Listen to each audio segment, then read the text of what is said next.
fly privately quite a bit, but the jet is outrageous. I mean, AC319, I believe, Airbus, a few cabins, it's like 3 lounges. The best crew, they treat you know, like royalty.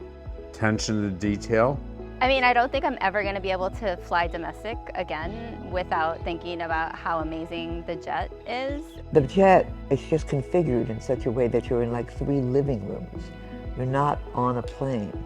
There's a bedroom and beautiful bathrooms. The hostesses or flight attendants are chummy. They're wonderful.